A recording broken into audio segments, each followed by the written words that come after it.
আচ্ছা, আমার মতো ভর্তা প্রেমী বা ভর্তা পাগল কে কে আছেন?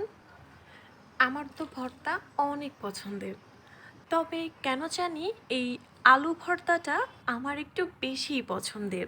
যদি আমার তেমন একটা ক্ষুধা নাও থাকে, তবে বাসায় যদি আলু ভর্তা আর ডাল রান্না করা হয়, সেদিন কেন জানি ১ প্লেট ভাত আমার এমনিতেই খাওয়া হয়ে যায়।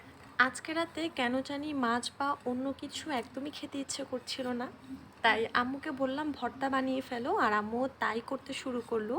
আর আমিও ছোট করে একটুখানি ভিডিও করে নিলাম আপনাদের সাথে শেয়ার করার জন্য। আলু ভর্তায় যখন বেশ অনেকগুলো পেঁয়াজ কুচি দেওয়া হয় আর কাঁচা মরিচটা একটু টেলে নেওয়া হয়, তখন যেন ভর্তার স্বাদ আরও বেড়ে যায়।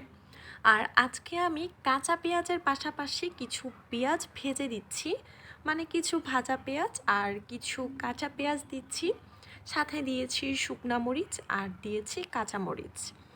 এবার একটু সরষার তেল দিয়ে ব্যাস সব কিছু খুব ভালো করে একসাথে মিশিয়ে নিব। এবার দিয়ে দিচ্ছি সেদ্ধ করা আলু। এই আলু ভর্তাটা কিন্তু অনেকভাবেই করা যায়, অনেকে অনেকভাবেই বানিয়ে থাকে। আপনারা যদি ভিন্ন প্রসেসে এই ভর্তাটা করে থাকেন তাহলে কিন্তু কমেন্ট করে জানাবেন, যেহেতু এটা আমার সবচেয়ে ফেভারিট ভর্তা। সো আমি ট্রাই করব।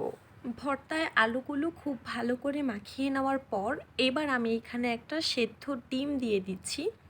তবে সবসময় যে এইভাবে সেদ্ধ ডিম আলু দিয়ে মিক্সড করে আলু ভর্তা করি তা না, আজকে কেন যেন একটু ইচ্ছে হলো সাথে একটা সেদ্ধ ডিম দিয়ে মাখিয়ে নিই, তাই দিচ্ছি।